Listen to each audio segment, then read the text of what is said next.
அவல நிலை ஏற்பட்டிருக்கிறது.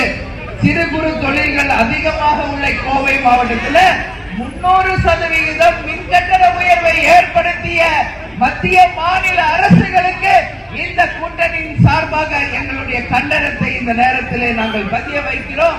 இந்த இடத்துல ஏற்கனவே Kamala mill, Lakshmi mill, Saroja mill, Vasantha mill, Srihari mill, Cambodia mill என்று ஏகப்பட்ட மில்கள் இங்கு இருந்தது.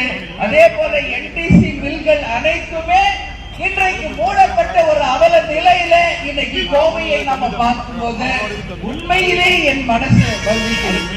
ஏன்னா ஒரு காலத்துல மிகச்சிறந்து விளங்கிய நகரம், எத்தனையோ கோடிக்கணக்கான மக்களுக்கு வேலை வாய்ப்பை உருவாக்கிய ஒரு இடம் இன்றைக்கு இத்தனை ஆலைகளும் மூடப்பட்டு கேள்விக்குறியாக, வேலை வாய்ப்பு என்பதே ஒரு கேள்விக்குறியாக அமைந்திருக்கிறது என்றால் இதற்கு யார் காரணம் என்பதை மக்களாகிய நீங்கள் சிந்தித்து பார்க்க வேண்டும் என்பதை இந்த நேரத்தில் உங்க அத்தனை பேருமே நான் பார்த்து கேட்டுக்கிறேன். இப்ப இருக்கின்ற இந்த இடங்கள் எல்லாமே கட்டிடங்களாக மாறிக்கொண்டிருக்கிறது.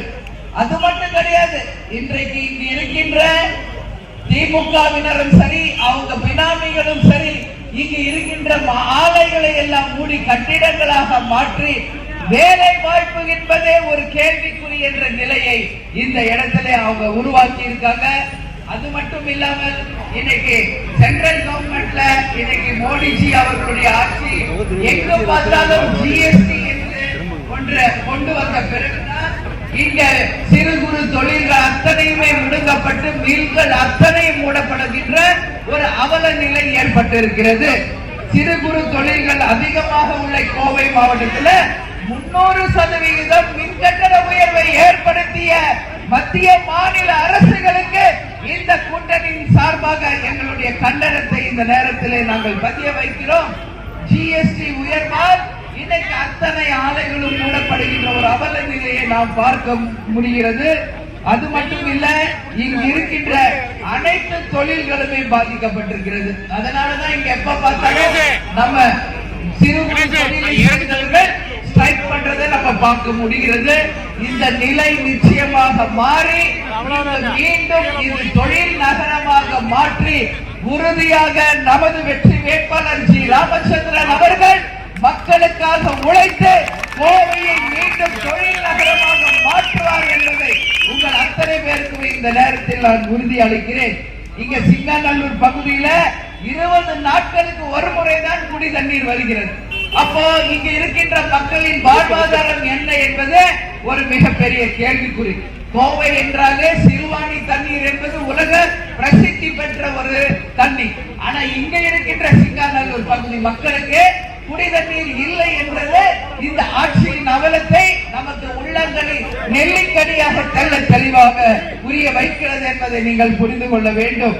அதே மாதிரி இங்கு இருக்கின்ற எஸ்ஐஎச்எஸ் காலனி மேம்பாலங்கள் பல வருடங்களாக கட்டி முடிக்கப்படவில்லை. அதே மாதிரி இங்க சூர்யா நகர்ல இருக்கின்ற ரயில்வே கேட் பொதுமக்களுடைய பயன்பாட்டிற்கு நிரந்தரமாக திறந்து இருக்க வேண்டும் என்று மக்கள் கோரிக்கையை முதல் கோரிக்கையாக நமது வெற்றி வேட்பாளர் நிச்சயமாக அந்த கோரிக்கையை நிறைவேற்றி மக்களுக்கான ஒரு நல்ல ஒரு வேட்பாளராக இருப்பார் என்பதை இந்த நேரத்தில் நான் சொல்றேன்.